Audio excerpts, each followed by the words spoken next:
Bonjour à tous, bienvenue. Dimanche prochain, à pareille heure, on aura déjà connu les 3 professionnels des médias élus par leur pairs pour les représenter à la haute autorité de l'audiovisuel et de la communication, la HAC. Pour l'instant, nous sommes donc en pleine campagne électorale. C'est l'heure des propagandes, mais aussi des grandes questions sur l'institution de régulation de la presse au Bénin. Des élections de représentants de la presse au sein de la HAC, telle qu'on la connaît aujourd'hui, pour quoi faire, pour quel intérêt, pour l'institution, pourquoi l'institution chargée de protéger la liberté de presse telle que prescrite par la Constitution ne la protège pas vraiment aujourd'hui, et quels sont les enjeux de la prochaine RAC, c'est entre autres les questions dont nous allons débattre avec nos invités et son homme de 3, un ancien candidat à la RAC, Arimi Tchoubadé, 2 représentants d'état-major de candidat, Michel Aonon, directeur de la communication, porte-parole du candidat Basile Chibozo, et Fimé Kangbe, membre de la coordination de campagne du candidat Franck Potiemé. Eh bien, lui, il est toujours attendu. J'espère que ce n'est pas le sort réservé à son candidat. Pour l'instant, nous allons donc y aller. Bonjour, chers confrères. Bonjour. Oui, bonjour, Vigile. Pourquoi autant d'intérêt pour une institution qui, aux yeux de l'opinion et des professionnels des médias en général, ne remplit pas vraiment sa mission première? Je pose d'abord la question à Michel Aonon. Merci Virgile. Je pense que la HAC remplit sa mission première. Si vous le dites comme ça, c'est peut-être parce que vous tenez compte de ce que nous avons observé ces dernières années, notamment les guéguerres qui sont nées entre les associations professionnelles et la HAC à la suite de ce que moi je qualifie d'abus par rapport aux décisions qui sont prises de façon solitaire par le président de la HAC et qui visent la fermeture de certains organes de presse parce qu'il y a des fautes qui auraient été commises ou bien parce qu'au plan administratif il y a eu des problèmes. Mais ce n'est pas rien, c'est carrément la si négation de sa mission. Si ce n'est pas ça, je pense que nous avons quand même connu déjà 5 mandatures de la HAC et au niveau des autres mandatures, on n'a pas constaté ce qui s'est passé ces 5 dernières années. Donc, je dis ça pour qu'on ne généralise pas que la première mandature de la HAC qui a été présidée par feu René Menro Dossa, sous cette mandature, on n'a pas connu ce qu'on a vécu au niveau de cette 5e mandature dirigée par Adam Bonitessi. Il y a eu une RAC qui a été présidée par Timothée Adanlin. Il y a l'avant-dernière mandature qui a été présidée par Théophile Nata. On n'a pas observé ces extrémités-là. Donc, c'est ça qui a fait naître une certaine adversité entre les professionnels des médias et la HAC et qui fait dire à l'opinion aujourd'hui que la HAC ne remplit pas sa mission première. Sinon que, selon moi, l'institution reste dans son rôle à double sens de protection de la liberté de presse, mais aussi de régulation des médias. Arimi Tchoubadé, la HAC remplit-elle vraiment sa mission première, protéger la liberté de presse aujourd'hui? Je ne sais pas. Je vais peut-être me répéter. J'ai déjà dit à cette antenne que c'est une institution qui ne devait pas exister. Donc, aller trouver à quelqu'un qui ne doit pas exister une mission, c'est compliqué. Aujourd'hui, la HAC se cherche pour savoir quelles sont ses attributions. La République entière se demande quelles devraient être les attributions de la HAC. Mais je vous ai présenté comme un ancien candidat à la HAC. Qu'est-ce que vous alliez y chercher alors que, elle ne devrait pas exister cette Oui, institution? ça, c'est pas une question d'individu. Moi, je parle de l'institution. L'institution existe avec un budget, avec du personnel, avec un patrimoine, et avec peut-être un rôle administratif. Mais pour le reste, protection de la liberté. Vous savez déjà que c'est une création du Béninois. Ça n'existe nulle part au monde. Ah bon? La RAC n'existe nulle part? Nulle part. Avant que le Bénin ne la crée. Tous les pays, les pays dictatoriaux de l'Afrique sont venus copier parce que ça permet de fermer des radios, de fermer des organes de presse sans avoir le courroux de la communauté internationale. Parce qu'on dit, avant qu'on ne commence pas à instituer la HAC, oui, mon confrère tout à l'heure a parlé des anciennes mandatures. Je lui rappelle que René Dossa n'avait pas vraiment de boulot à faire. Il n'y avait que les organes publics à l'époque. Essentiellement. La première mandature. Oui, essentiellement. Donc, on n'était pas dans un environnement concurrentiel en tant que tel. Les premières radios-télévisions, c'est en 97. Et puis, disons 97-98, Dossa n'avait pas... Mais c'était pas sous l'actuelle mandature qu'on a fermé le Béninois libéré, par exemple. C'était l'avant-dernière. Voilà. Il y a eu le cas matinal aussi, c'était pas sous cette mandature. Et donc, voilà. Vous avez oublié qu'à un moment donné, la RAC était devenu un tribunal pour les journalistes.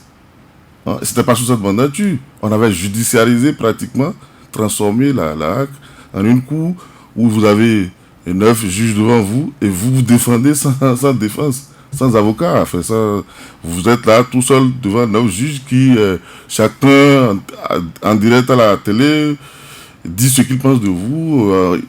On parle même de votre vie professionnelle, enfin, de votre vie privée, tout ce qu'on veut. Et voilà, donc, je ne sais pas. Pour vous, l'institution ne devrait même pas exister. C'est un monstre institutionnel. Vous savez, on a été à l'université, on nous a dit qu'il y a 3 pouvoirs. Judiciaire, législatif et exécutif. Je ne peux pas comprendre qu'on puisse ériger une institution. Prenez la composition. Ce sont des politiciens en majorité, désignés par l'Assemblée nationale et le gouvernement. On y met un tiers de professionnels. La majorité, ce n'est pas des politiciens. Arimi Tchoubani. Ils détiennent le mandat de qui? Non, mais le débat ne va pas être l'essence de la RAC. Fallait-il qu'elle existe ou pas? Non, vous comprenez la difficulté même de définir sa mission. Mais la mission est constitutionnelle, Arimi Tchoubani. Oui. Protéger la liberté de presse. Toute la Constitution est consacrée à la liberté et la démocratie. C'est tout le monde qui doit... L'expression, ça concerne tout le monde. C'est pas vous comprenez la difficulté que vous-même vous avez à cerner. Aucune difficulté, rassurez-vous. Si, mon cher ami. Réaction. Non, pas filmé. Je dis filmé. Merci. Autant pour moi, Michel, oui, il s'amène sans doute. Moi, je ne suis pas d'avis. La RAC, sa mission est définie et par la Constitution de 1990 et par la loi organique relative à la RAC de 1992. Donc, les missions de la RAC, ce que la RAC a fait dans le cadre de la protection de la liberté de la presse et dans le cadre de la régulation des médias, c'est bien détaillé dans la loi organique relative à la RAC, même si aujourd'hui nous avons des choses à reprocher à cette loi organique. Mais faudrait-il rappeler qu'il n'appartiendra pas à la RAC de prendre l'initiative de la révision de sa loi organique. C'est un travail qui incombe aux associations professionnelles qui doivent faire le lobby nécessaire pour que les cas d'abus que nous constatons, parce que ce que Arimi vient de dénoncer, c'est des cas d'abus. Et même sous l'ancienne mandature où on avait eu à faire des auditions publiques, la mandature sous laquelle le Béninois libéré a été fermé. Tout ça, c'est des cas d'abus que nous avons tous déplorés et que nous avons dénoncés en son temps. Mais nous n'avons pas plus de pouvoir que ce qu'on pouvait faire, ne serait-ce que dénoncer et désapprouver. Les associations professionnelles ont fait des démarches auprès du président à l'époque. Mais tout ce que nous pouvons faire, ça s'est arrêté là. Mais ce qui est paradoxal, c'est que cela ne vous arrête pas. Vous êtes membre de la coordination d'un candidat. Vous avez d'engouement à y aller. Pourquoi autant d'intérêt pour parce que avec le candidat Basile Chibozo, nous avons dit que cette fois-ci, nous allons faire le lobby nécessaire pour agir sur la loi organique relative à la RAC, notamment ce qui concerne l'article 55 de la loi organique, qui permet au président de la RAC de s'enfermer dans son bureau, de prendre une décision de mesure conservatoire pour fermer des organes de presse. Mais vous venez de dire que ça ne peut pas se faire de l'intérieur, que ça revient d'abord aux associations. Oui, parce que Basile a comme avantage donc de partir des associations professionnelles et nous savons la passerelle que nous allons mettre nous allons mettre à disposition pour que cela puisse être géré de commun accord avec les conseillers de la RAC. Je vous rappelle qu'aujourd'hui, Basile Chibozo est le seul candidat qui a entrepris des contacts avec les autres candidats des autres catégories de médias qui seront représentés à la RAC. Donc, nous n'attendons même pas l'élection. Nous sommes en train de mettre en place tout ce qu'il faut pour que ceux qui auront porté leur choix sur Basile Chibozo ne regrettent pas. Arimi, la situation que vous déplorez a tout de même de solutions. Non, il faut... vous savez, même l'attribution de la HAC, sa définition, je l'ai dit ici, on a parlé de haute autorité de l'audiovisuel et de la communication. Vous savez, tout est à ce niveau. Et même le mot communication, c'est ça qui permet aujourd'hui à la HAC de faire tout ce qu'elle veut. Sinon, si on s'est limité à audiovisuel, on ne serait plus dans ce cas de figure. Et ailleurs, c'est comme ça. Le Conseil supérieur de l'audiovisuel en France, si c'est ça qu'on veut nous parachuter ici, c'était plus simple. Mais quand on dit Mais on ne va pas réécrire la Constitution aujourd'hui sur Mathieu Arimi. Pourquoi pas? Fait avec l'existant. Pourquoi pas? Pourquoi pas? Si vous voulez une solution.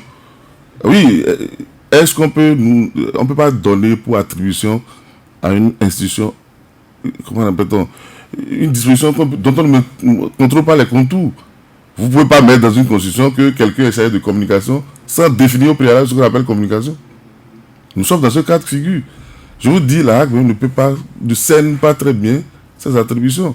Et le dit, ce n'est pas une dénonciation. Hein. Moi, je ne parle même pas encore de dénonciation, je suis dans les faits.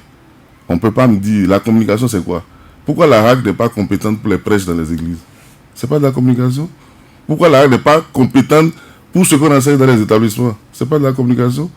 Et, mais ça, ce n'est pas les médias, ce n'est pas la presse. Mais quand on a dit communication, justement, il faut donner la définition légale du mot communication. Si on veut l'attribuer à une institution.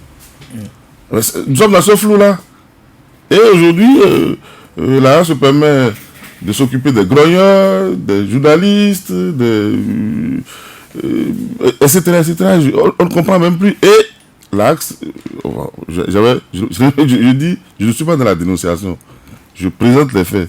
On a judiciarisé la HAC dans ce pays avec un tribunal de 9 juges qui a droit de dire tout ce qu'ils veulent sur le fautif, enfin, ce qu'ils appellent le justiciable. Et vous subissez pratiquement sans recours. Hein? Et je vous dis, ce sont des politiciens. La HAC est une institution politique, essentiellement politique.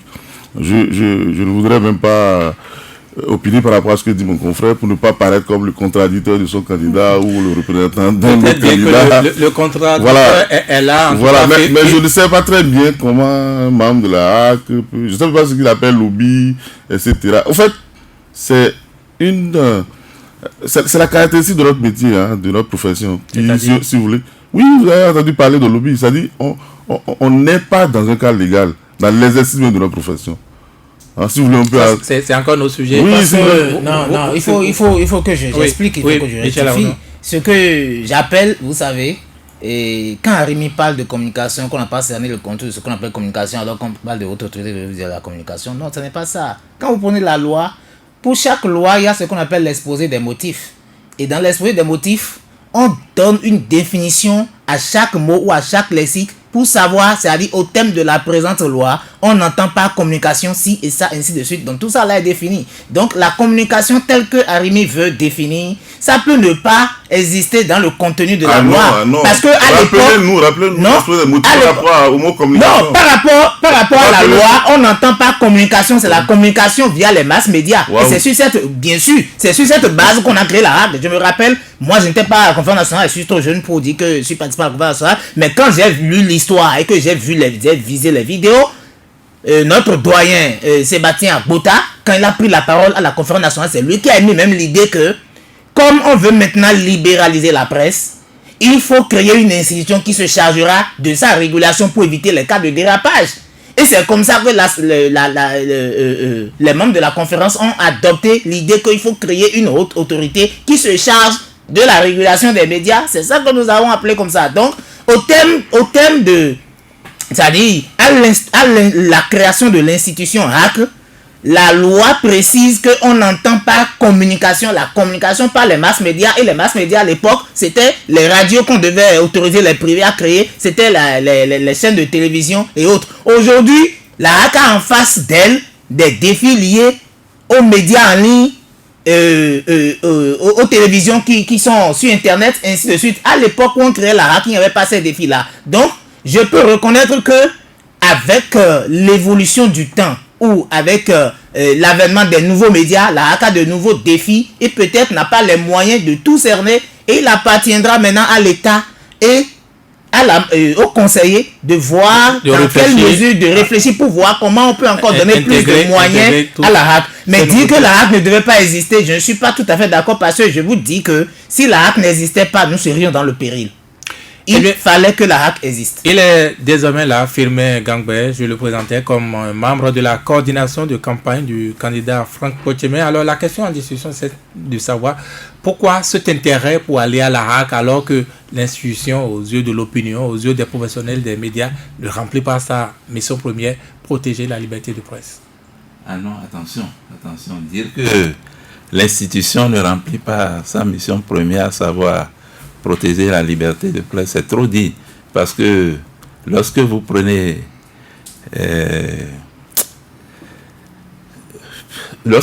la loi qui sous-tend même la création, la loi organique de la HAC, lorsque vous prenez, la HAC a deux missions essentielles, la régulation et la protection. Dans la Constitution, c'est d'abord la protection, puis la régulation. La régulation. L'autre n'est pas un hasard. Mais il se fait que la HAC s'est beaucoup plus occupée de la régulation.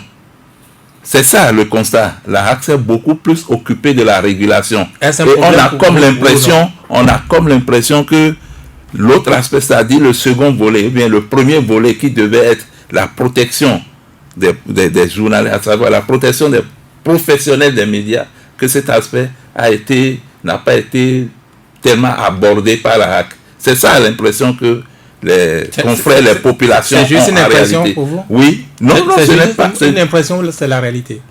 En fait, moi, d'abord, écoutez, il faudrait que je situe un peu. Je ne suis pas venu ici pour faire le procès. C'est pour ça, durant la campagne, on a dit, nous avons dit et répété, que nous n'avons pas à faire le procès des mandatures passées ni de la HAC. Notre problème, c'est de tout faire pour améliorer ce qui s'est fait. En quoi faisant? On a dit il faut faire redorer. Oui, c'est sur la base du diagnostic. On a dit il faut faire redorer le blason de la HAC. Parce que actuellement, au niveau de l'opinion publique, au niveau des professionnels des médias et autres, l'image de la HAC est un peu écornée. C'est-à-dire, les gens, tous les commentaires qu'ils veulent, tout ce qui se dit, tout ça, voilà, la HAC ne vaut rien. Mais aller jusqu'à dire qu'une institution comme la HAC ne doit pas exister, je dis non. Est-ce à tort ou à raison, ces critiques? Ça dépend de là où on se situe. Ça dépend de là où on se situe parce que moi, je suis dans le métier, ça fait un certain nombre d'années. Il y a des choses que moi-même, en tant que professionnel des médias, je n'accepte pas, je ne tolère pas, je ne digère pas. Pour avoir fait au moins 3 mandatures à l'ODEM, je sais. Vous savez, nous avons une Bible. Vous ne pouvez pas entrer dans une profession et négliger les fondamentaux de cette profession, les textes qui régissent cette profession. Et c'est ça le constat, ce qu'on constate sur le terrain. Beaucoup de professionnels des médias intègrent la profession, mais ignorent tout. Et les textes législatifs, mais ignorent tout de cette profession. Donc vous justifiez la hache de la HAC? La hache de la HAC, non, en fait. Il faut, c'est-à-dire le problème, je vous ai dit tantôt, la protection, la régulation. La HAC ne peut quand même pas faire. Si on laisse de côté les aspects politiques et autres, parce que moi je ne veux pas rentrer dans les aspects politiques ici. Il ne faut pas mélanger aussi. Il y a des considérations politiques qui entrent en ligne de compte.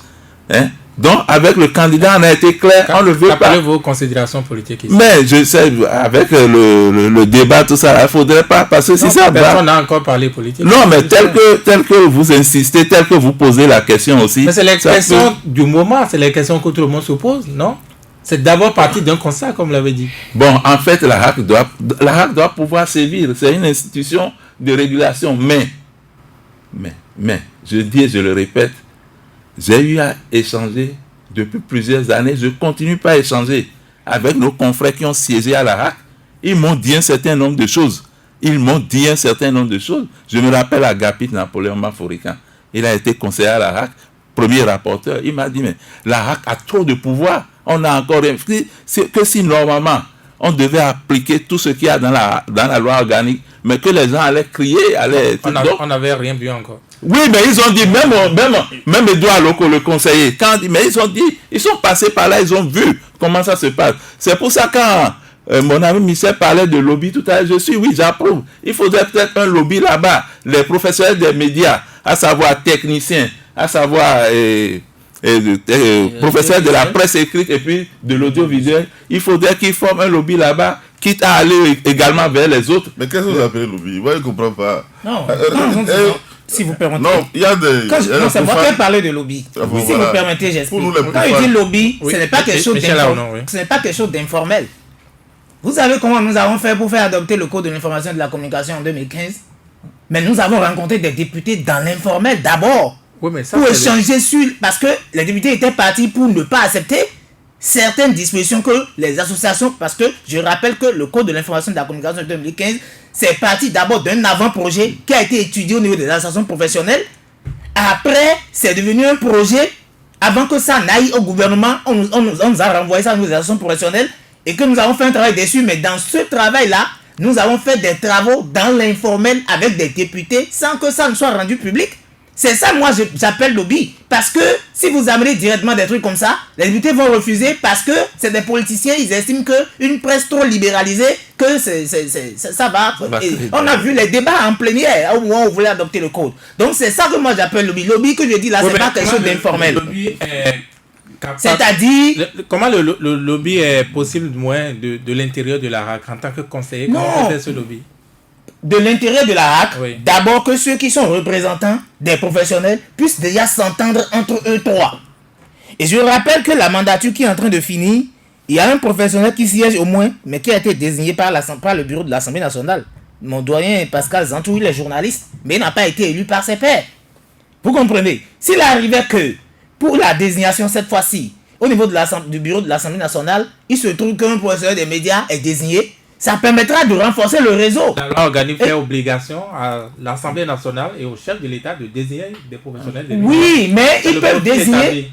Oui, non, ils peuvent désigner, mais ils peuvent désigner et le choix peut tomber encore sur un professionnel des médias. La preuve, Pascal Zantou, il est journaliste, mais il a été désigné par le bureau de l'Assemblée nationale. Donc on peut estimer que dans la mandature qui est en train de finir, il y a 4 professionnels des médias. Il y a 5. Il y a 5. Puisque le chef de l'État aussi désigne un professionnel. Oui. On n'a pas mis professionnel des médias. Non, on n'a pas précisé. Non, la loi ne précise, la loi n'impose pas de désigner un professionnel. Mais il se peut que l'autorité... Non, s'il vous plaît, moi je ne suis pas le débat. Hein? Nous sommes dans l'aléatoire. On fait du cinéma. On dit on va arriver là-bas, on va voir les profils, on va s'entendre. C'est quelle histoire? Soit la RAC a le pouvoir, soit elle n'a pas le pouvoir. Vous dites acceptons les choses telles que c'est. Parce que nous ne sommes pas à la révision de la Constitution. Donc acceptez qu'il y a je ne suis pas dans le débat, je ne suis pas représentant de candidat. C'est normal que vous soyez emporté pour faire l'exposé des programmes de vos candidats respectifs. Il n'y a pas de problème. Mais pour le moment, on parle d'une institution. Moi, je ne parle pas des individus. Je ne dis pas qu'un tel a été mauvais membre de la HAC, etc. C'est pas de ça qu'on parle. Aujourd'hui, le constat est là. Et le doyen Gangoué a tout dit déjà. Il a dit que la HAC ne s'occupe ou presque pas de la protection comment l'appelle-t-on? De la liberté de presse. Parce que ce n'est pas le rôle de la HAC, ce n'est pas le rôle d'une institution. Ce sont les pouvoirs publics. Comment ça, c'est pas son rôle alors ce sont les pouvoirs publics en général. La mission à elle dévolue par la Constitution. Si quelqu'un veut vous gifler dans la rue, la HAC va venir faire le Django derrière vous. Ce sont les institutions publiques dans leur ensemble qui protègent la liberté. Et la liberté d'expression ne concerne pas les journalistes. Tout le monde a l'expression à faire valoir dans le pays. Donc c'est pas la liberté. On a dit liberté de presse. Oui, mais écrit liberté de presse. Combien de fois, pas liberté d'expression. Combien de fois on appelle le nom de Vigile Arissou sur Vigile Avancé sur Soleil FM. Qu'est-ce que vous voulez dire? Oui, en fait, vous servez de médium. Les acteurs même de la presse, c'est pas vous. Vous parlez tous les jours d'autres acteurs que vous-même. Et eux, ce sont eux qui s'expriment ici sur votre chaîne, pas vous. C'est pas votre expression qu'on veut écouter. Ce sont les expressions des acteurs sociaux et des acteurs politiques qu'on veut entendre. Et donc la liberté d'expression, ce n'est pas par rapport à vous. La liberté de presse, ce n'est pas par rapport à ceux qui exercent. On me parle même de profession. Hein? Si vous voulez, on peut même ouvrir ça. Nous sommes dans une profession, il paraît. Attendez, calmez-vous. Vous savez très bien qu'au Bénin, il y a un décret portant élection professionnelle en République du Bénin. Oui. Demandez-leur si par rapport aux élections qui sont en train de pousser, ils n'ont jamais ouvert ce décret-là. S'il y a une seule virgule de ce décret-là qui est appliqué. ils vont vous dire qu'ils ont créé quelque chose, qu'ils ont créé des choses, et que ce sont ces choses-là qui Qu'est-ce vont... que vous appelez choses? Oui. Le code électoral pour ces élections, c'est ça? Ils ont quelque chose qu'ils appellent... comment on appelle ça La CARAC, là. Oui, la CARAC, la CARAC, commission... ça découle d'une structure informelle. Oui, puisque... Il y avait ça découle d'une structure informelle. Donc, une structure informelle va organiser des élections pour désigner des membres d'une institution constitutionnelle. Non, ça, c'est des parenthèses. Non, c'est l'essentiel. Ce qu'il vient de dire, c'est important d'apporter quand même quelques éclaircissements. Sinon, les auditeurs ne vont pas bien comprendre. En fait, il fallait en arriver là. Pourquoi? On était à la première désignation pour les conseillers à la HAC. À la première élection, vous voulez dire? À la première élection, c'était une désignation. C'était à l'ORTB sous la bâche. Et c'est là qu'on a désigné notre confrère, c'est pas si vite, monsieur Innocent Larson, le doyen qui a travaillé à l'ABP. C'est comme ça, il a été sur concertation et il a été désigné. Donc, il n'y avait pas de test qui pouvait dire voilà. Ben, il y a un décret portant élection professionnelle en République. Oui, mais pas spécifiquement concernant notre profession. Si vous permettez, je ressens le débat, c'est d'abord essentiellement sur les enjeux de la prochaine RAC. Ok, allons-y. Si vous permettez. Je vais dire que c'est une parenthèse. Voilà, allons-y. Je vous en prie. Oui. Si vous permettez, Michel, le décret dont parle Arimi, ce décret ne nous concerne pas. Voilà. Nous ne faisons... Non. Clarifions les choses. Au niveau de la presse, nous ne sommes pas en train de faire élections professionnelles.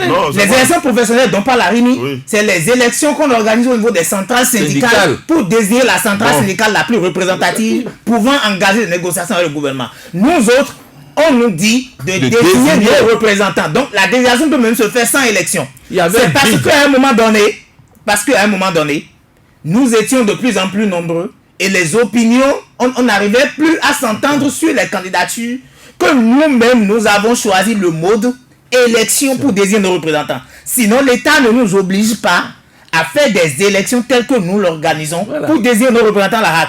C'est pour qu'il y ait plus de démocratie. Cette parenthèse nous sommes entendus. C'est pour ça il faut expliquer.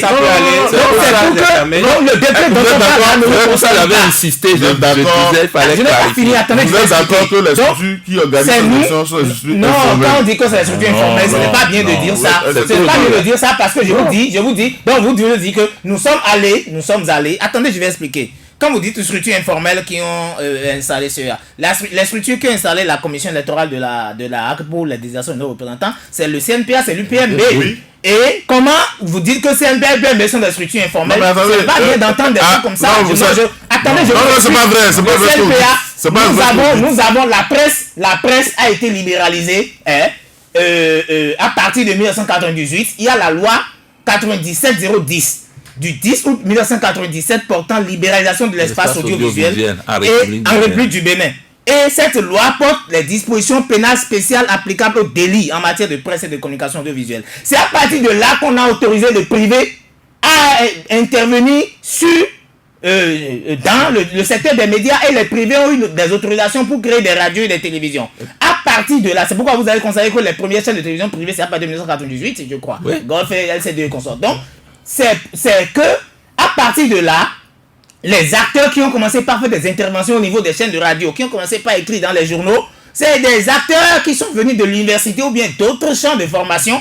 Et nous avons commencé par avoir des difficultés par rapport à la qualité de la production avec la multitude d'associations qui a commencé par se faire créer à l'époque parce qu'il y avait des partenaires qui étaient prêts à financer tel projet de formation et ainsi de suite. Et c'est comme ça que, tirant leçon de cette malorganisation, nous avons convoqué les premiers états généraux de la presse en 2002. Et c'est les états généraux qui ont accouché la naissance de ces deux structures-là. On dit que c'est de l'informel, non. Parce que même vous parlez comme si tout le monde, même la Cour constitutionnelle a reconnu l'existence légale des associations professionnelles que nous avons mises en place. On va progresser. Donc il ne faut pas dire que c'est de l'informel. Je ne suis pas d'accord. Ce n'est pas de l'informel. La question essentielle aujourd'hui, après avoir vu la RAC, celle donc présidée par Adam Tessiboni, est de savoir si la RAC à venir va être vraiment autonome de manière à jouer son rôle lorsque je le dis comme ça, on a vu donc cette RAC-là sévit autant avec des accointances, n'est-ce pas, avec le pouvoir, dit-on dans l'opinion. Est-ce que la RAC à venir, celle qui va être désignée et par l'Assemblée nationale et par le chef de l'État, va être vraiment, vraiment dans sa mission? Non, mais ça, c'est... Les tests sont là. Tout dépendra des hommes qui viendront travailler. C'est tout le problème. Les tests sont là. Il y a... Je ne suis pas juriste, mais ils disent il y a la loi, l'esprit de la loi. C'est ça, vous dites. Voilà, les tests sont là. Mais tout dépendra de la qualité des hommes qui viendront travailler, qui viendront siéger dans la prochaine mandature. Je le dis, je le répète, tout dépendra de la qualité des hommes qui viendront siéger à la 6e mandature de la RAC. Si l'Assemblée nationale désigne des hommes de grande valeur intellectuelle et morale, je précise, des hommes de grande valeur intellectuelle et morale, je ne voudrais pas faire de leçon au président de la République si, de son côté, il désigne des hommes de valeur pour siéger dans cette 6e mandature. Je sais que tout ira bien. Au niveau des professionnels des médias, tous les 12 postulants, je dis et je le répète, sont des hommes de qualité. Je les connais tous, les 12. Voilà. Donc, les tests sont là. Tout dépendra de la qualité des hommes qui seront appelés à appliquer ces tests. Voilà la réponse que j'ai à vous donner. En attendant. Michel Arnaud. Oui, je voudrais dire ici que les structures fêtières que nous avons mises en place ne sont pas informelles. Ça me fait mal d'entendre des choses. On va revenir encore sur ça. Parlons des enjeux. Bon, évoluons. Par rapport aux enjeux, mon doyen Gangbe dit que ça dépend des hommes qu'on aime. Le problème est réglé à partir de là. Moi, j'ai dit par exemple que nous allons faire un travail pour que on fasse une action par rapport à l'article 55 qui crée problème au niveau de la loi organique relative à la RAC. Mais il n'y a pas que l'article 55. L'article 55 qui donne plein pouvoir. C'est l'article 55 qui donne plein pouvoir au président de prendre une décision sans consulter les autres conseillers. Mais l'article 55 a un esprit. Parce que je vous rappelle que la loi organique date de 1992. Normalement, on devait même avoir des choses à dire dessus. Mais l'institution même ne peut pas prendre l'initiative. Parce que c'est sa loi. C'est aux acteurs des médias, aux associations professionnelles à vocation syndicale d'organiser ça. Et de dire par rapport à tête. Par exemple, Arimi s'est plaint tout à l'heure de ce que, en temps, la RAC était devenu un tribunal de 9 juges. Je ne m'en plains pas. Ça, la question des auditions publiques est née d'un concept qui avait été inventé entre-temps qu'on appelait co-régulation. Parce qu'il y avait autant de dérapages qui dépassaient même l'ODEM. Où l'ODEM convoquait des confrères sur la plainte de citoyens et il refuse même de se présenter à l'ODEM. Il bafoue les décisions de l'ODEM. L'ODEM rend une décision pour condamner un confrère qui a violé telle disposition du code de déontologie. Ce confrère écrit encore un autre article pour insulter l'ODEM. À un moment donné, l'ODEM dépassé, étant donné qu'au niveau de la RAC aussi, il y a une commission cadre de presse, éthique et déontologie, l'ODEM s'est mis en collaboration avec cette commission pour faire ce qu'ils ont appelé la co-régulation. C'est ça qui a donné les auditions publiques dont vous parlez. Ensemble pour gendarmerie. Voilà. Donc, ça concerne le volet régulation. Mais, mon doyen a expliqué tout à l'heure pour dire que ça dépend des hommes. Je dis oui, ça dépend des hommes. Parce que, en réalité, est-ce que par le passé, on a connu l'application régulière de l'article 55 tel qu'on l'a constaté pour cette mandature? Non. Donc, j'ai dit, ce n'est pas tout ce que la loi vous permet de faire que vous êtes obligé de faire. Donc, à supposer même qu'on installe la 6e mandature et que la loi organique reste en l'état. Est-ce à dire que parce qu'il y a l'article 55 que le président, il est obligé de prendre des mesures conservatoires pour fermer des entreprises de presse à chaque infraction de presse, à chaque truc? Non, parce que la régulation ne peut pas viser la fermeture. Parce que s'il n'y avait pas les fautes professionnelles, vous n'auriez même pas des... J'ai dit un jour à l'ancien président de l'ODEM, mais c'est parce qu'il y a des cas de dérapage que vous avez raison d'exister. Parce que le jour où il n'y a plus rien, c'est que votre institution ne vaudra plus la peine. Donc vous êtes là pour réguler, vous n'êtes pas là pour fermer. Encore que l'esprit de l'article 55 ne vise pas la fermeture des organes de presse. Et au départ, l'article 55 dans son application, dans son esprit, ne vise même pas la fermeture des journaux. L'article 55, c'est quoi? C'est que nous sommes à la radio ici, en direct. Le journaliste se met à dire des choses graves. attentatoire à la sûreté de l'État ou incitant à la haine raciale à la et violence. autrement à la violence. Le président de la RAC prend une mesure conservatoire pour arrêter l'émission. Il ne peut pas arrêter la chaîne. Parce que sur une chaîne de radio, il y a plusieurs émissions, il y a beaucoup de choses qui se font. Il prend une mesure conservatoire pour arrêter l'émission afin que ce qui se dit là ne continue. Et juste après l'avoir fait, il convoque la plénière des conseillers pour rendre compte de ce qu'il a fait. Et la plénière des conseillers apprécie la situation. Au besoin, la commission cadre de presse éthique et déontologie convoque le confrère pour qu'il s'explique. Et puis on prend une décision après. Si c'est une décision de mise en demeure, de suspension temporaire, tout ça. Mais la mesure conservatoire ne peut pas durer 2 semaines, 1 mois, 2 mois, 3 mois. Ça, c'est autre objectif. Donc, c'est ça que nous dénonçons. Il y a abus. Il y a abus. Et les assemblées professionnelles ont dénoncé cela. Donc, c'est pourquoi je vous dis que ça dépend de celui qu'on y met. Donc, si le président Adam Boni Tessi, qui va partir bientôt, lui, il s'est réjoui de l'application de cette façon de l'article 55 pour fermer des chaînes de radio, fermer des télévisions, fermer des journaux, ça c'est lui. Mais nous allons prier que celui que le président de la République va nommer prochainement, que lui, il puisse avoir quand même cette sagesse dans l'application de l'article 55. Donc, la solution, afin que nous puissions trouver une solution après. Oui. C'est ça. Arim Choubali, sur la même question, comment faire pour que cette RAC à venir ne ressemble pas à celle qui est en train de partir? Non. En fait, vous voyez, ils ne sont pas sur la même longueur d'onde. Ils sont, vous voyez, la fougue, ils sont en campagne. Ils sont, prenez tout votre temps. Oui, tout à votre aise. Non, franchement, je n'ai pas envie de parler comme celui qui veut briser leur élan. Hein? Mais je ne vois pas ce qui va changer. Hein? Et vous savez, il dit association fêtière. Vous savez, c'est la seule profession dans le pays où c'est proclamé, décrété le monolithisme associatif. C'est-à-dire qu'il n'y a pas d'autres associations qui peuvent exister, qui ont le droit de citer dans la presse, sauf ce qu'il appelle être les associations fêtières. Et syndicats qu'on n'est pas, c'est seulement dans le secteur public que vous envoyez. Et c'est d'ailleurs pour ça ils font tout ce qu'ils font là. On va prier Dieu, on va faire lobbying, on va faire tout ça. Parce que c'est comme ça fonctionne le système. Hein? C'est comme les vendeurs de pièces dans le marché de Tokpa. Je veux bien qu'on me donne le statut des journalistes. Hein? De tous ces gens-là, vous savez, il n'y a pas de ce genre de débat qui passe. Vous les connaissez aujourd'hui, non? Sans carrière, sans contrat, sans retraite, sans tout ce que vous savez. Vous avez la facilité de nous amener. Non. Sujet, mais... Non, ça vous dit que... Enfin, je ne vois pas ce qui va changer. Le statut du journaliste existe. Hein? Oui, je sais que tout existe chez vous. Quand vous dites que tout existe chez vous. Ça n'existe pas. Ça Il y existe. a une convention collective applicable au personnel. Vous l'appliquez, Avec tout ce qui se fait là, quand vous dites non. Donc, si rien ne changera, on peut... La convention collective de douane vient de sortir le mot. Oui. Qui a été signée par 2 associations. Oui, je faisais partie des signataires en tant que représentant du patronat. Nous parlons de profession. Oui. Je vous dis, allez revisiter ce que le décret portant organisation des professions en République du Bénin. Nous, on a dit qu'il paraît que nous, on est autonomes, qu'on est différents des autres professions. C'est normal. Et c'est pour ça que les types n'ont pas de salaire, n'ont pas de contrat, n'ont pas de retraite.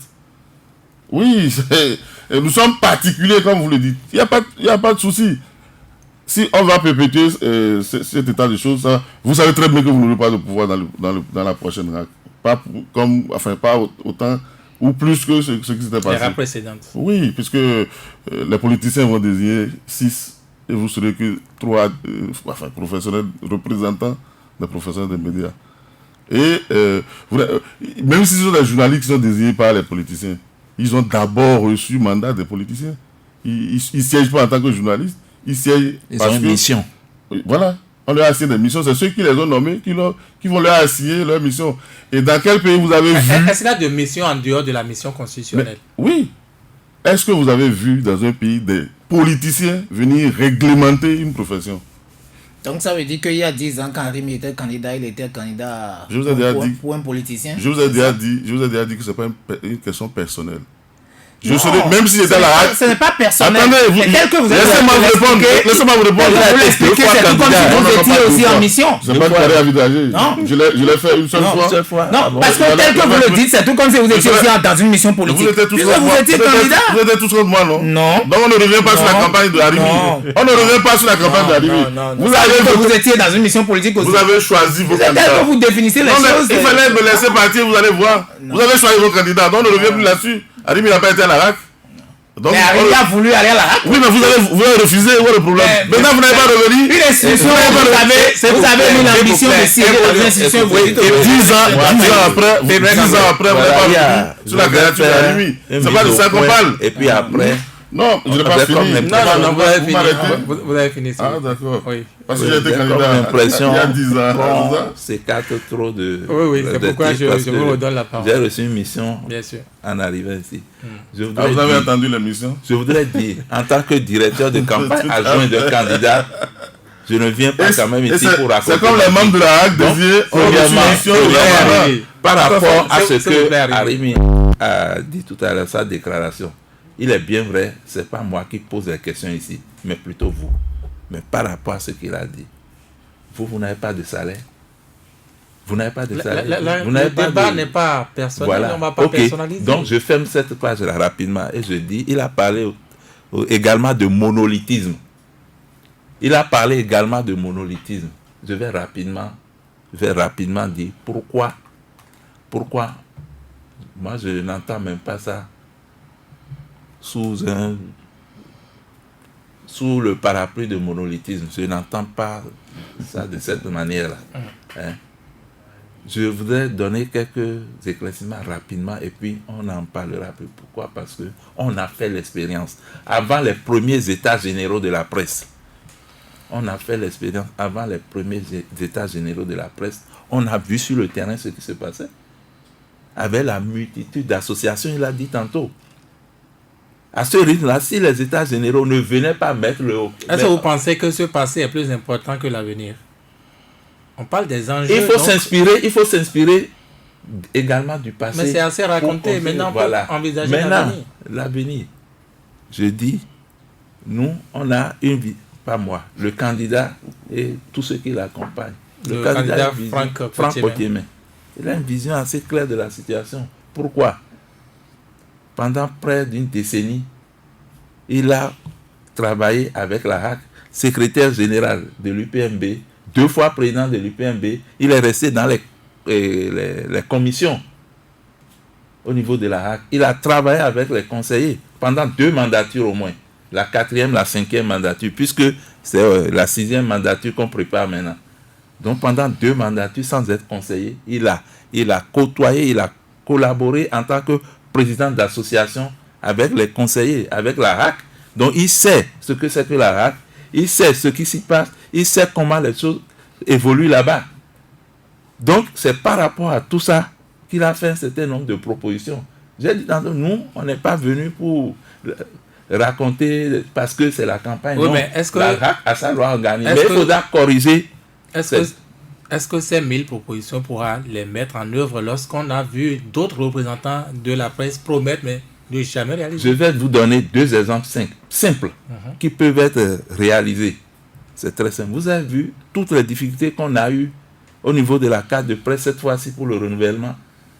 Nous avons, moi-même, y compris moi-même, nous avons déposé les dossiers depuis août dernier, bientôt 1 an. On n'avait plus de carte pour exercer. À tout moment, on dit la carte. Donc, c'est la carte de chaque organe que les confrères qui ont déposé les dossiers présentent. Or, qu'est-ce qu'il faut faire pour améliorer, pour corriger la situation? On a dit, faites comme ce qui se passe au niveau de l'établissement de la carte nationale d'identité. Dès que votre carte est périmée, automatiquement, vous déposez et au niveau des instances habilitées à vous... Vous avez votre nouvelle carte.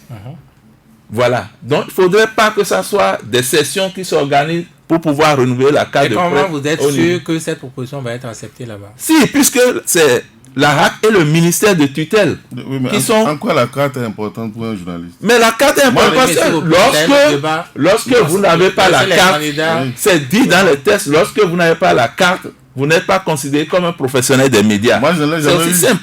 Et j'ai été même candidat parce à la que toi, tu as passé tout le temps à être dans la communication.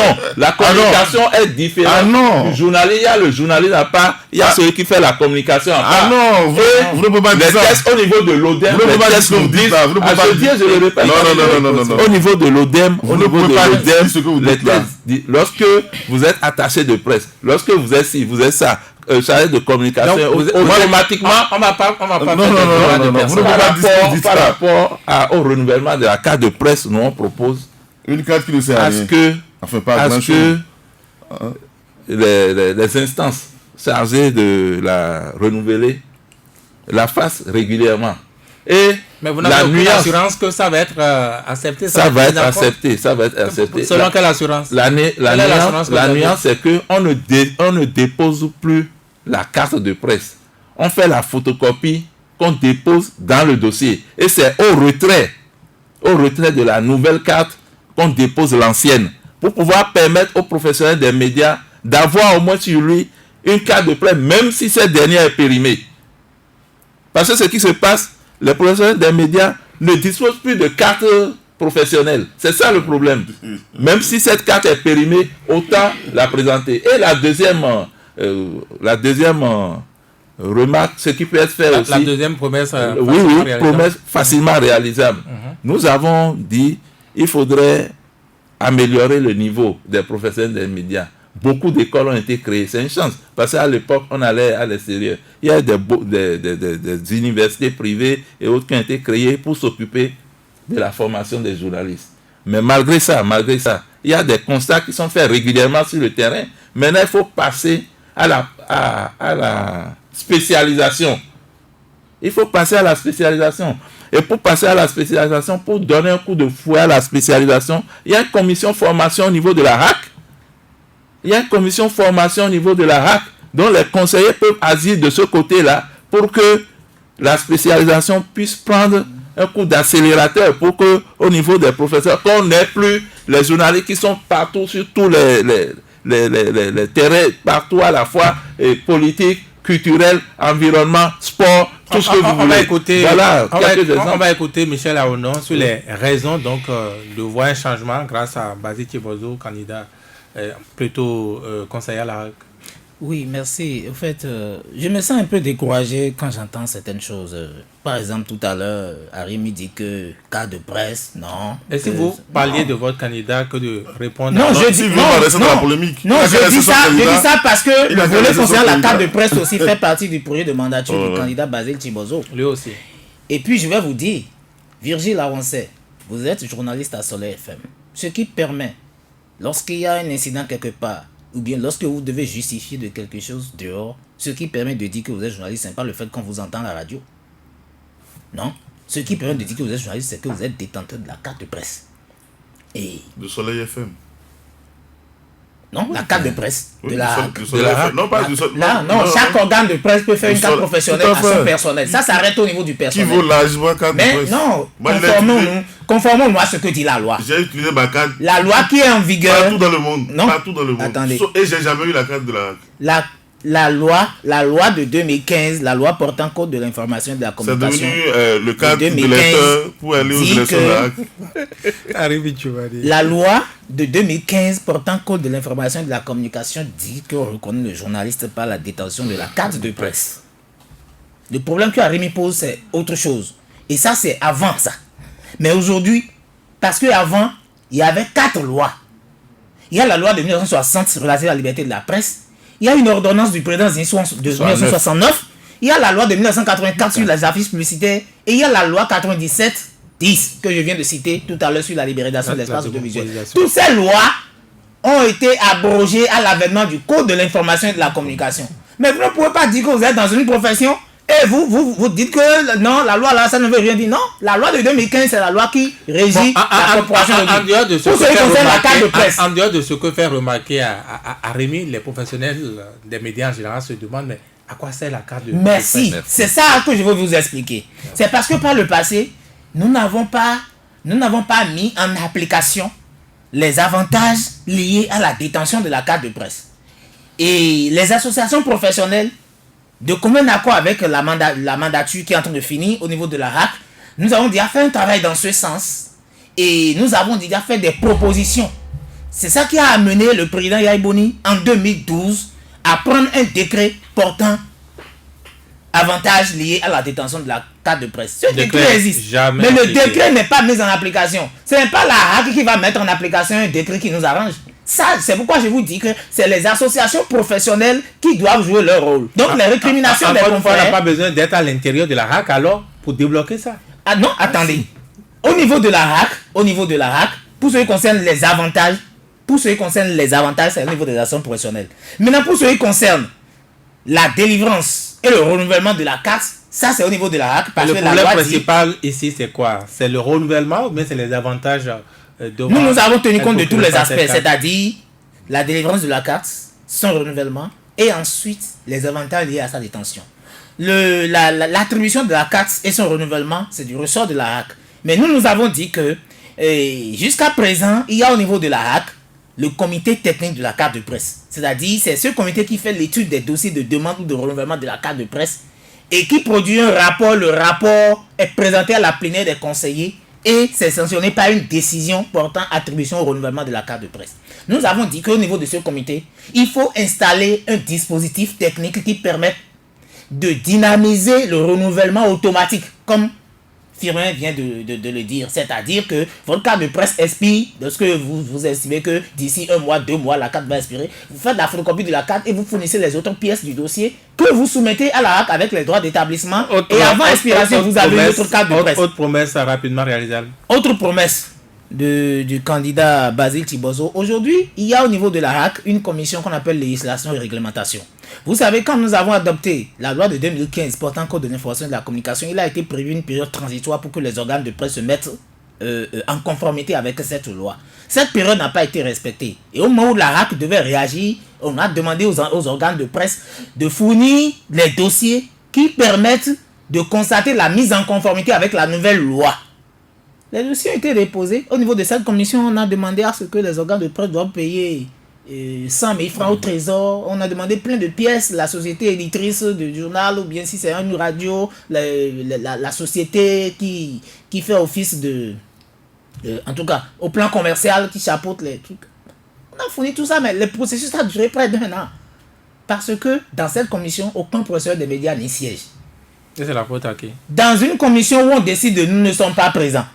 Alors, notre candidat dit, quand il sera à la HAC, il fera appel aux associations professionnelles pour qu'elles désignent des représentants des professionnels des médias pour siéger dans cette commission, afin que ceux-ci, chargés de veiller sur l'intérêt des professionnels des médias et des entreprises de presse, puissent dire dans cette commission pourquoi il est urgent d'agir vite. Vous savez, même les confrères qui interviennent au niveau des médias en ligne et des web TV et consorts, ils ont déposé les dossiers, ils ont payé, mais jusqu'à aujourd'hui, ils n'ont pas les autorisations. Tous ceux qui font web TV, ils sont dans l'informel. Ils ne sont pas autorisés. Pensez-vous que la HAC puisse un jour dire qu'elle veut sanctionner quelque chose par rapport à un média en ligne, alors même qu'elle n'a pas reconnu l'existence de l'organe? Est-ce que si une web télévision fait un cas de dérapage comme ça, la HAC ne peut pas réguler parce que la HAC même n'a pas reconnu l'existence légale? Même de l'extérieur, vous avez la solution. Même de l'extérieur, nous avons la solution. Et l'avantage que nous avons, c'est que Basile est parti des associations et Basile déjà a travaillé de commun accord avec la HAC sur certains projets concernant ces chantiers-là. Et Basile dit, à la HAC, ce sera une continuité. Quand vous écoutez vos deux, Firmin, tout comme Michel, vos projets se ressemblent tout de même, les projets de vos candidats se ressemblent tout de même. Pourquoi ne vous êtes pas entendus? C'est nous qui sommes les premiers porteurs des idées. Pour envoyer donc un seul candidat. Non, je l'ai dit, c'est normal que les projets se ressemblent, mais il y a des nuances. Pourquoi les projets se ressemblent? Parce que peut-être les candidats ont plus ou moins les mêmes vues. Basile a été président du patronat. Franck a été président de l'UPMB. Donc tous deux ont beaucoup travaillé, ont travaillé activement avec la HAC. Ils savent ce qu'il y a là, ils savent ce qu'il faut corriger. C'est tout. Mais il y a des nuances. Je vais vous apporter encore une nuance. Allez-y. Je vous dis, le code de la publicité n'existe pas encore. Et ça, le candidat Potiemé, ça relève de la HAC, vous pensez? Au niveau de la HAC et des associations professionnelles. Pourquoi? Il faudra tout faire pour que ce code de la publicité soit voté. Mais le risque c'est quoi? Le risque c'est que il y a certains professionnels de la publicité qui s'activent pour proposer un texte déjà aux autorités. On ne peut pas voter un code de la publicité en dehors des professionnels des médias qui exercent dans ce domaine-là. La publicité, ce n'est pas que dans les médias. Oui, je sais. Mais c'est que tout le monde doit être associé pour que ce code de la publicité soit voté. Certains sont... ils se sont hâtés, ils ont écrit activement, qui proposent déjà au ministère, tout ça là. Non, il faudrait que les professionnels des médias soient associés. Il a dit, il y veillera, et ce code de la publicité sera voté. Ainsi, au niveau des médias, non seulement on aura le code de l'information et de la communication, on aura le code sur le numérique, il y aura également le code sur la publicité. Et là, ça facilitera les choses. Pourquoi? Vous savez, il y a une recommandation des États généraux qui n'a pas été appliquée jusqu'à aujourd'hui. C'est laquelle? La création de la régie publicitaire. Aux premiers États généraux de la presse, ça a été dit. Aux seconds États généraux de la presse, on a reconduit les chantiers qui n'ont pas encore été exécutés comme messagerie de presse, comme je ne veux plus revenir dessus. Mais le plus important pour nous, c'est la régie publicitaire. Pourquoi? Parce que ça va débloquer beaucoup de choses. Il y a un de vos confrères avec qui j'ai discuté une fois qui me disait « Ah non, il ne revient pas à l'État de financer la presse. La presse joue un rôle éminemment social. » D'accord. Je ferme ce volet parce qu'il revient également à l'État de financer la presse. Mais concernant la régie publicitaire, c'est quoi? C'est que désormais, si la régie publicitaire est créée, si elle est effective, il y aura l'audimat. À chaque fois, chaque année, il y aura une étude où les journaux les plus représentatifs, les journaux les plus suivis, les radios les plus suivis, les télévisions les plus suivies seront répertoriés et ainsi la manne publicitaire, c'est-à-dire c'est la régie publicitaire qui va prendre tout ce qui existe comme manne publicitaire et qui désormais va la distribuer au mérite. Les meilleurs au niveau des radios, des télévisions et de la presse écrite seront récompensés parce que ce sont eux qui auront désormais cette masse. Ce ne sera plus actuellement où l'OETB, la Nation, et ainsi de suite, et certains privés s'accaparent tout. Mais le problème, le problème du moins avec ces genres de promesses, c'est qu'elles ne sont jamais réalisées. On en a entendu à chaque élection, ce n'est jamais réalisé. Les chantiers des États généraux ont été réalisés, la plupart ont été réalisés, non? On est passé aux deux unions, non? Le CMP à l'UPMB. Non, mais on n'a pas eu besoin de passer par la RAC pour régler ça. Oui, mais il faut, puisque la RAC est l'instance constitutionnelle de régulation des médias au Bénin. Et rien ne peut se faire sans cette RAC-là.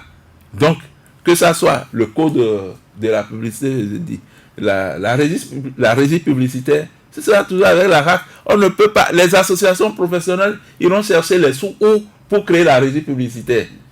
C'est dans l'aide de l'État qui désormais, entre parenthèses aussi, l'aide de l'État désormais n'existera plus. C'est le FADEM. Et il a dit également qu'il veillera à ce que ça soit appliqué intégralement. Donc désormais, les groupes de presse, les radios, les télévisions, les journaux auront désormais à déposer des dossiers pour demande de financement. Vous suivez bien. Ce ne sera plus comme ce qui se passait où on disait de l'État, tel organe de presse à tel million, tel tout ça. Il y en a tellement si bien que les gens se retrouvent avec 200 000 francs, 50 000 francs pour des millions de charges. Merci à vous. Le candidat veillera. Ce n'est pas de l'utopie. De l'utopie, c'est clair. À l'œuvre. En tout cas, les appels des auditeurs sont également attendus dans cette émission. En attendant, Arimi Tchoubadé, vous avez suivi les deux représentants de candidats. La vie sera belle avec l'élection de l'un ou de l'autre. Non, puisque je ne voterai pas, donc je n'ai pas envie de me mêler de leur bataille. Pour qu'on ne dise pas que j'ai favorisé l'un ou que j'ai... Oui, sinon j'ai des trucs à dire sur tout ce que chacun a expliqué. Mais je ne veux pas influencer la compétition. Non, mais vous n'allez pas influencer la compétition. Non, vous allez être responsable, vous allez subir en tout cas la RAC. Vous avez suivi, ils ont le même profil. Vous avez même trouvé des ressemblances dans les programmes. Vous avez suivi, ils ont à quelques mots près, ils ont peut-être dit les mêmes choses. Franchement, je n'ai pas envie mais est-ce que ça guérit un peu, ça change un peu avec les RAC? Non, c'est une institution. Il faut qu'ils comprennent que c'est une institution de politiciens. ils seront... Donc, ce sont des discours pour rien, tout ce qu'ils disent. Non, ils n'ont qu'à se rendre à l'évidence. Quand ils parlent, que diront les politiciens? Est-ce qu'ils ont interrogé les politiciens pour savoir quelle est leur ambition, leur agenda? Vous avez prévu pour la saison de la RAC? Voilà, tout à fait. Eux, ils vont... C'est bon pour le débat à l'interne, pour faire la campagne. Mais pour le reste, moi, j'ai pas envie de... C'est une grande question que pose Arimi. Malheureusement, on devait prendre les... Rapidement, vous savez... Très rapidement. Ce qu'il dit d'abord. Ce que Arimi dit là. Les politiciens, donc ils vont empêcher les formations. Je vous dis, il y a un département formation à la RAC. On va réorienter désormais ça vers la spécialisation. Oui, mais c'est la protection. Ils vont refuser à ce qu'il y ait la formation, la spécialisation. De presse qui est... On va revenir ici, Le grand chantier. En fin de mandat, on va revenir ici. Ok, pour l'évaluation. Pour ce qui concerne les défis de la prochaine mandature, moi je voudrais faire cette précision. Quand on parle de la protection de la liberté de la presse par rapport à la RAC, nous sommes dans l'institutionnel. La RAC ne peut pas avoir le même mode opératoire qu'un syndicat. C'est pourquoi je dis que les associations professionnelles à vocation syndicale doivent jouer leur rôle. Et la RAC va jouer son rôle. La RAC, dans sa mission de protection de la liberté de la presse, n'aura jamais le même mode opératoire que l'UPMB, que le CMPA par exemple. C'est pourquoi je dis, nos représentants que nous envoyons nous représentent pour s'occuper des questions d'ordre structurel. Vous avez commencé par parler des histoires de salaire, tout ça là. Ça, c'est des problèmes qui sont réglés par les syndicats. La RAC ne pourra jamais descendre pour venir dans chaque entreprise de presse pour voir comment les gens travaillent, s'ils sont payés. Non. À la rigueur, s'il y a un problème. Question concrète. Oui. Question concrète. Quelle est la capacité d'indépendance de votre candidat par rapport au pouvoir actuel, celui de Patrice Talon? Sa capacité d'indépendance, je n'ai pas compris. Sa capacité à ne pas subir la pression du pouvoir. La capacité de Basile Thiobazo à ne pas subir la pression du pouvoir. Sa capacité à ne pas subir la pression du pouvoir. Oui, puisque donc vous estimez qu'il y a pression du pouvoir? À la RAC. Il y a une pression du pouvoir à la RAC. Sur la RAC. Il y a un membre de la RAC qui a dit... quelque chose. Non, est-ce qu'il y a un membre de la RAC? Je me tourne alors. Non, attendez. Est-ce qu'il y a un membre de la RAC qui vous a dit officiellement qu'il a reçu des pressions? La question ne vous est plus adressée. Ce n'est plus votre question à vous. Alors je me tourne vers Phébé Gangoué. Oui. Phébé Gangoué, même question. Quelle est la capacité de résistance de votre candidat, Franck Ottiémé, la capacité de résistance aux pressions politiques? Voilà, vous avez posé une très bonne question. Mais moi, ici, en tant que directeur de campagne adjoint, je ne peux pas répondre à la place du candidat. Donc vous ne savez même pas ce que vous vendez? Donc, non, on sait ce qu'on vend. On sait ce qu'on vend. C'est un citoyen comme tout citoyen. Il a le droit d'avoir sa préférence politique en tant que citoyen. Maintenant, si dans l'exercice de sa fonction de l'autre côté, lorsqu'il est élu, le problème se pose, c'est en tant que citoyen, lorsqu'il va porter le manteau, vous suivez mon raisonnement. Bien sûr, lorsqu'il va porter ce manteau-là, qui saura... C'est en situation qu'il va se décider. Mais il doit avoir une idée déjà. Parce que moi, je ne sais pas de quel côté il se situe au niveau politique, tout ça là. Je le connais. On a l'impression que la question vous embarrasse. M'embarrasse? Non, j'ai répondu. Okay. J'ai dit, il ne me revient pas de répondre à sa place. Un. Deuxièmement, en tant que citoyen, il a le droit d'avoir, comment dirais-je, sa coloration politique. Maintenant, arrivé là-bas, lorsque la question se posera à lui, il saura comment se débrouiller. Arimi Tchoubadé, on a l'impression que c'est tout l'enjeu de la RAC à venir, cette question que je viens de poser. Non, de toutes les RAC, il y a 6 politiciens face à 3 professionnels. Ça a toujours été comme ça. C'est ce que j'essaie de dire à nos amis depuis lors. Surtout qu'eux, ils ne défendent qu'un seul candidat parmi les 9. Ils n'auront les deux. Ils sont en compétition pour une seule place. Une seule place sur 9. C'est pour que le débat se fasse, on a dû les croiser. Pour une seule place, vous voyez tout ce qu'ils attribuent à leur futur champion. Ce qu'il aura à faire face aux 9. Hein? Je me demande bien si c'est un conseil d'Ara qui dit à partir de demain, mettez des professeurs dans une commission, mettez ceci à ce niveau, etc. Ils ne diront pas que le conseiller, comment on appelle, Maïndé, n'est pas conscient du fait que cette commission-là, lui-même, il sort de la presse, et certainement quand il va quitter là, il va retourner à son organe. Et donc, je crois qu'il a aussi intérêt à ce que les choses aillent vite, et pourtant ça ne va pas vite. C'est pour vous dire que le défi politique est là. Prochainement, c'est même pas chercher qui est politicien, qui est contre qui. Ils seront 6 désignés par le pouvoir en place. Il n'y aura même pas de nuances dedans. Puisque l'Assemblée nationale, on sait quelle est sa couleur, on connaît la couleur du pouvoir. La couleur du pouvoir. Et donc, ils auront en face au moins 6. On va à présent laisser les auditeurs poser leurs questions, puisque c'est sûr, ils en ont eux aussi. Nous sommes joignables au numéro habituel, le 64 44 02 44 ou le 66 75 72 72. Le tout premier est derrière là, bonjour. Bonjour Virgile, bonjour le plateau, Jean Coton. Oui, allez-y, monsieur Coton. Je salue tes invités. Oui. Nous constatons que c'est à l'aune du renouvellement de chaque mandature de la HAC que les professionnels font feu de tout bois pour dire tout ce qu'ils sont en train de dire là. Et quand ils arrivent au sein de l'institution, ils se font supplanter par les halogènes et puis ils deviennent taiseux. Monsieur Arimi Toubaré a dit que la HAC est un organe monstre. Et je le pense moi aussi. Dites-moi, messieurs, quand la Constitution fait de la presse le 4e pouvoir, avez-vous le sentiment que la HAC, dans la pratique observée, se retrouve dans le champ des prérogatives qui sont les siennes, conformément à l'article 24? Alors, c'est vrai que nulle part au monde, la presse n'a jamais possédé tous ces degrés de liberté. François Mitterrand l'a si bien compris lorsqu'il me fait lire ceci pour tirer la sonnette d'alarme. Citation: la liberté de la presse présente des inconvénients, mais moins que l'absence de liberté. Cela dit, le pire à craindre, selon moi, ce sont des velléités qui consacrent sa restriction, comme ce à quoi nous assistons depuis le gouvernement précédent, dans une certaine moindre mesure, et sous l'ère du nouveau départ, où la HAC donne l'impression de prendre les couleurs du pouvoir. Alors, je voudrais savoir, le pouvoir en place bien évidemment, en faisant planer l'épée de Damoclès sur les médias.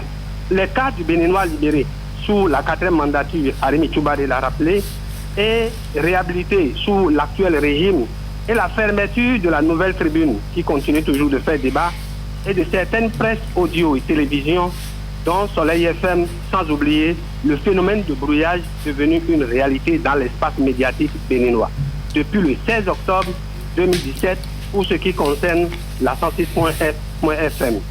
Quand on sait que la presse est la pierre angulaire de la démocratie, l'espoir est-il permis aujourd'hui de voir la 6e mandature de la HAC dans la plénitude de ses prérogatives régaliennes pour éviter d'être appelée la hache, comme Gigi l'a si bien dit, en laissant les brebis galeuses s'égarer peut-être dans les égouts du pouvoir.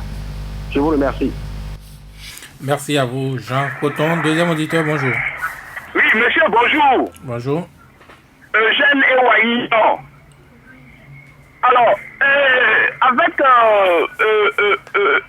je voudrais parler sous le contrôle du professionnel, monsieur Arimi. Première question. Dites-moi, les invités là, honnêtement, de vous à nous, vous pensez que l'existence de la actuellement est nécessaire pour ce pays? Pourquoi je le dis? Je m'explique. Elle est remplie au départ d'hommes sérieux, mais qui tout de suite prennent une couleur politique. C'est-à-dire, vous les nommez, il faut y campagne à la propre, mais finalement, ils se tachent les mains parce que, ayant déjà reçu des violets, des politiques, est-ce que ça vaut encore la peine d'élire vos collègues à la HAC quand vous savez très bien que lorsque vous avez des problèmes, ils sont incapables de vous défendre honnêtement, sincèrement. Autre question, Eugène Wayon. Deuxième question. Écoutez, n'êtes-vous pas gêné, vous qui vous dites journaliste, quand vous voyez berner du fait que c'est le chef de l'État qui nomme le président de la HAC. Mais pourquoi au sein de vous, journalistes même, vous ne pouvez pas changer votre organigramme ou gérer ça un nom là, ça m'échappe tout de suite, pour que ce soit carrément vous, journalistes, qui mettez à la tête de votre HAC là, un journaliste, parce qu'en fait, l'homme politique qu'on met à la tête, il ne connaît rien du métier. Et il se lève le matin, il va fermer une radio, il va fermer une télévision, il va fermer un journal, sans même conseil de ses pairs. Vous n'êtes pas gêné que des gars comme ça agissent comme ça. Non, écoutez, merci à vous. Merci à vous, Eugène. Ewaignon, troisième auditeur. Le troisième auditeur n'est pas encore installé. On me fait signe qu'il est bien là maintenant. Oui, votre nom, s'il vous plaît. Zachary Egouleti. Oui, allez-y, monsieur Egouleti. Vive la Française. Oui. La Constitution, dans son article 142, par rapport à la HAC, la haute autorité de l'audiovisuel et de la communication a pour mission de garantir et d'assurer la liberté et la protection de la presse, ainsi que tous les moyens de communication de masse dans le respect de la loi. Monsieur Arimé Choubari, la HAC a été créée dans un contexte. Et dans ce contexte-là, ce n'était pas un contexte de politisation, c'était dans une mission de régulation. Aujourd'hui, vous préconisez que la HAC n'existait nulle part, que nous avons été les premiers. Et c'est la raison fondamentale. C'est parce qu'il y a un véritable problème. Aujourd'hui, le débat que vous faites tourne autour de la professionnalisation de la chose et la dépolitisation de la chose. Que faites-vous en votre sein? Parce que vous connaissez les problèmes de la HAC.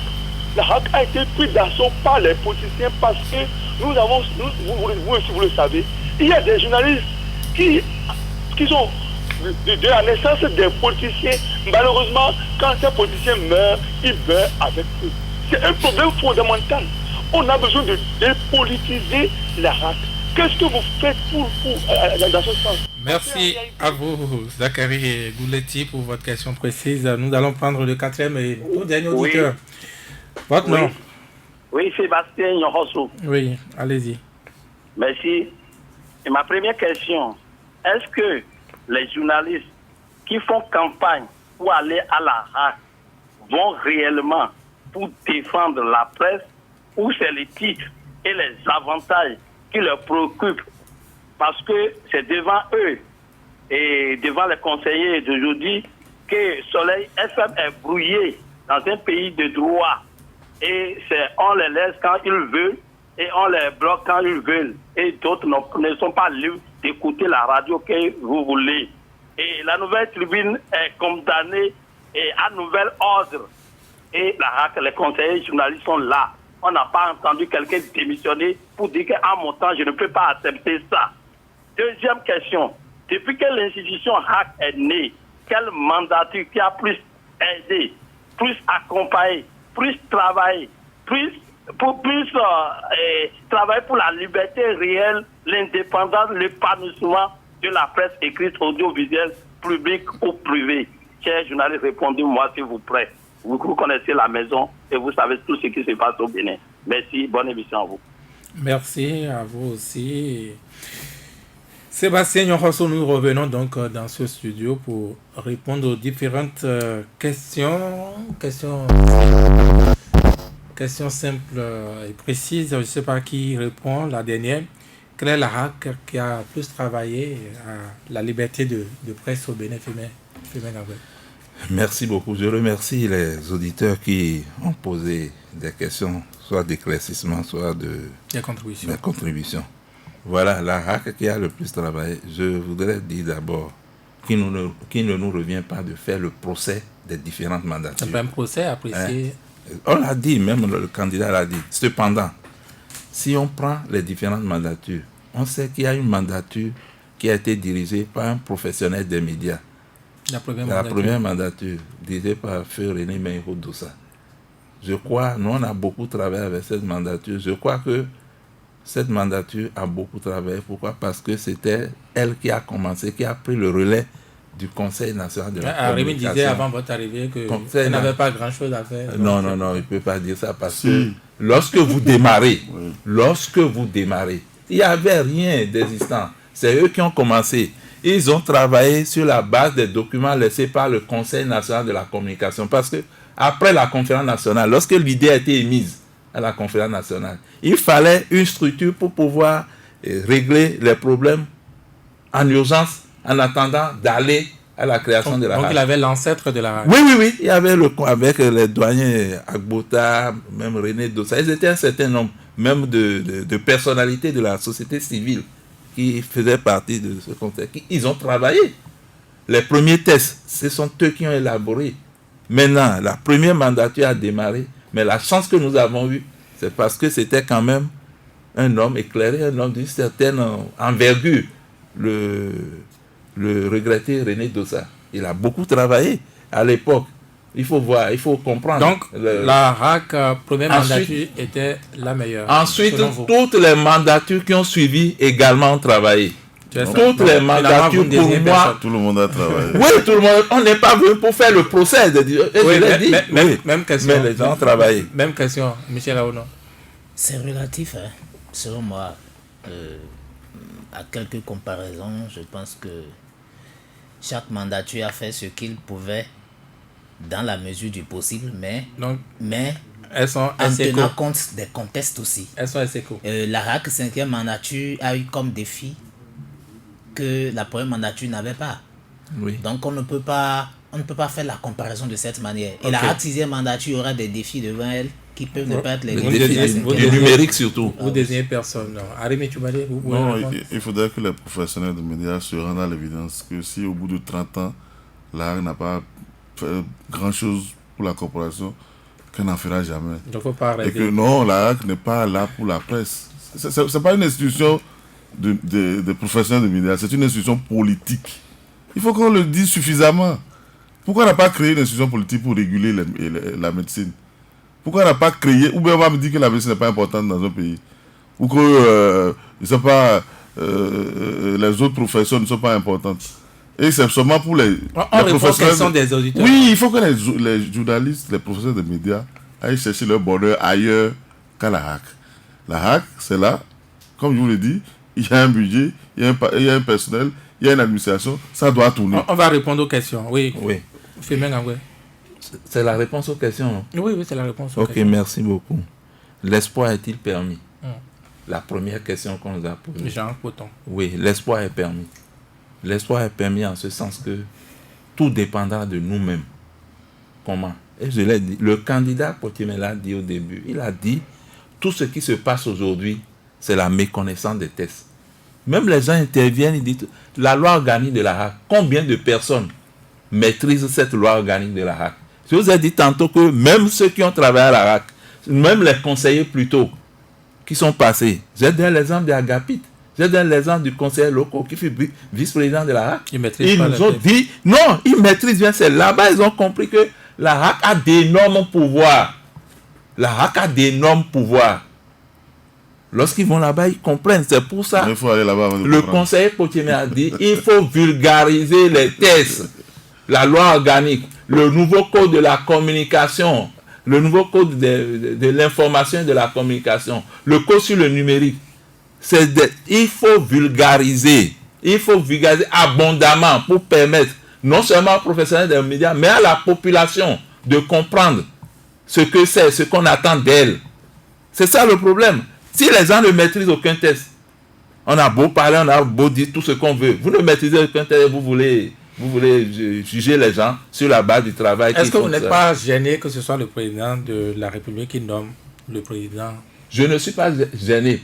Pourquoi? Parce que si la révision de la Constitution était passée, parmi les associations professionnelles à travailler avec la Commission, et les propositions qui avaient été faites étaient claires. C'était dit quoi? Le président de la République même a dit la RAC ne sera pas donc vous étiez supprimée. Vous étiez un révisionniste, vous avez regretté. Non, écoutez, je vais vous donner les présidents. La RAC ne sera pas supprimée. Mais les réformes à opérer à la RAC sont 2 points. Désormais, lui, en tant que président de la République, il n'aura qu'à désigner un seul. L'Assemblée nationale aura désigné un seul et les professionnels toujours 3. Donc ça fera 5 pour la RAC au lieu de 9. Ensuite, il a dit dans les textes, c'était dit que c'est désormais au niveau des 3 professionnels des médias élus, à savoir presse écrite, audiovisuel et technicien. C'est au niveau des 3 là que le prochain président de la RAC sera élu. Donc c'est clair. C'est clair que le pouvoir reviendra aux professionnels si on va à la révision constitutionnelle et désormais ça passera de 5 membres au lieu de 9. Et pourquoi vous ne regrettez pas que ce soit le président qui nomme? Ce que vous dites, c'est contradictoire. J'ai dit quoi? Vous avez dit que vous ne regrettez pas, comme l'éditeur l'a dit, que ce soit le président qui nomme le président de la RAC. Peut-être, j'ai dit que c'est ce qui se passait depuis la création de la RAC jusqu'à présent. Maintenant, avec la révision constitutionnelle, on passe à la révision constitutionnelle. Ce sera corrigé puisque des propositions claires nous ont été faites. Même question, Michel Aonon, vous regrettez que ce soit le président ou vous n'êtes pas gêné, pour reprendre le mot de Eugène Wagnon, que ce soit le président qui nomme le président de la RAC? Je suis gêné, mais je ne peux rien à l'étape actuelle des choses parce que on n'a pas encore modifié les tests en la matière, donc même si ça me gênait, je ne peux rien. Mais le fait que ça soit le président de la République qui nomme la RAC n'est pas la seule institution de la République où c'est le chef de l'État qui nomme le président. Le président de la Cour suprême est nommé par le président de la République. Le président de la Cour constitutionnelle. La Cour constitutionnelle. Oui. Mais pourquoi c'est la RAC qui fait un problème? Ça dépend, tout dépend de celui qui occupe le poste et de celui qui fait le job.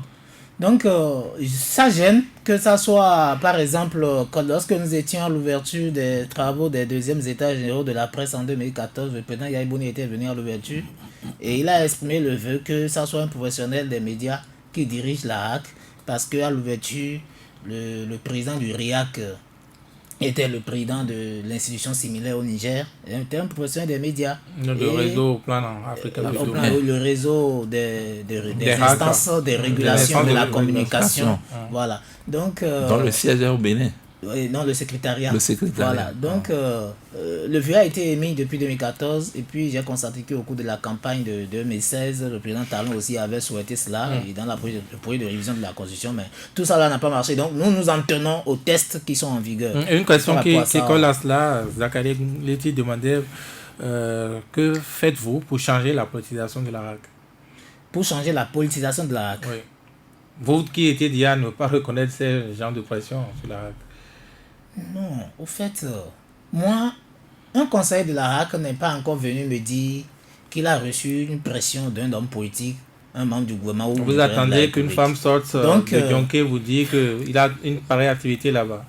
Non, la prostitution. De manière formelle, de la manière dont, par exemple, certaines décisions se prennent, on peut se faire à l'idée qu'il y a des pressions politiques. Mais un conseiller de la RAC, moi, ne m'a pas dit qu'il a reçu pression politique. Par exemple, quand nous avons organisé, quand au niveau des associations professionnelles, quand nous avons organisé sitting à la Bourse du Travail, lorsque la mesure conservatoire qui a fermé sur l'FM et d'autres chaînes de télévision était intervenue, nous avons attaqué le président de la RAC parce que nous avions estimé que c'est peut-être des soubassements politiques. Mais le président de la RAC n'a jamais dit que c'est sous une pression politique qu'il a pris la décision. Il a pris la décision parce qu'il a constaté des cas de dérapage, parce qu'il a constaté qu'au niveau de certaines chaînes, du point de vue administratif, il y a des formalités qui n'ont pas été remplies. Donc c'est les arguments, c'est les raisons qui ont été avancées. Mais le président de l'institution... On peut avancer des raisons officielles et les vraies raisons peuvent être officieuses, non? Mais il s'est fait quand même que dans sa déclaration, on a constaté quand même qu'effectivement au plan administratif, il y avait des choses à reprocher à certaines chaînes de télévision qui émettaient, mais qui n'avaient pas rempli les... C'est-à-dire, il y a une loi qui organise les médias. Lorsque vous voulez investir dans les médias, vous voulez créer une radio, vous voulez créer une télévision, on vous dit voici ce que la loi prévoit que vous devez faire. Si vous n'avez pas fait, on vous rappelle à l'ordre. Donc cela ne veut pas dire qu'il y a... Même ceux que nous voulons voir la RAC, que ce soit Basile Thibault, que ce soit Franck Potier, il n'ira pas là-bas pour dire le contraire de ce que la loi dit. Il va faire ce que la loi permet. Votre mot de fin? Mon mot de fin, c'est de dire aux professeurs des médias qui nous écoutent que notre projet de mandature que nous avons soumis aux différentes tendances, nous comptons apporter cette participation. Je dis nous, je parle du candidat Basile Thibault, il apportera sa participation à cette 6e mandature de la RAC, pour qu'en collaboration avec les associations professionnelles, nous puissions mettre en place et démarrer effectivement les chantiers que nous avons arrêtés qui doivent permettre quand même aux entreprises de presse Après presque une décennie de collaboration avec la RAC, le candidat Franck Potiemen, il connaît à peu près tous les lois, il sait ce qu'il faut faire pour quand même corriger un peu les choses. Je l'ai dit tantôt, il a travaillé avec 2 mandatures, il sait là où il faut peut-être placer la virgule, là il faut peut-être donner son point de vue pour corriger. Il connaît le job comme dirait l'autre. Voilà. Oui, Arimi Choubadi. Oui, enfin, je vais attirer l'attention des collègues qu'il faut faire très attention avec l'histoire de révision de la Constitution. La Constitution n'a parlé de la RAC qu'en 3 articles. On n'a pas parlé du nombre, du président, de rien du tout. C'est la loi organique qui a organisé tout ça. Et on n'a pas besoin d'aller à la révision de la Constitution pour changer la loi organique. Voilà. Et on parle de loi ici, on ne parle pas de la Cour de la RAC. Donc, ceux qui vont à la RAC sont conscients qu'ils ne pourront rien changer. Et que c'est à l'Assemblée, éventuellement, s'ils vont leur lobbying comme ils le disent là, que bon, on peut peut-être... j'ai vu des professionnels venir pleurnicher après le vote du code de l'information parce qu'ils ont estimé que certains thèmes qu'on avait arrêtés n'ont pas été retenus. Merci à vous. Finalement, ce n'est pas eux qui nous... Malheureusement, on va finir sur ce pessimisme de Arimi Choubadi. En tout cas, merci à chacun, merci à tous de nous avoir suivis.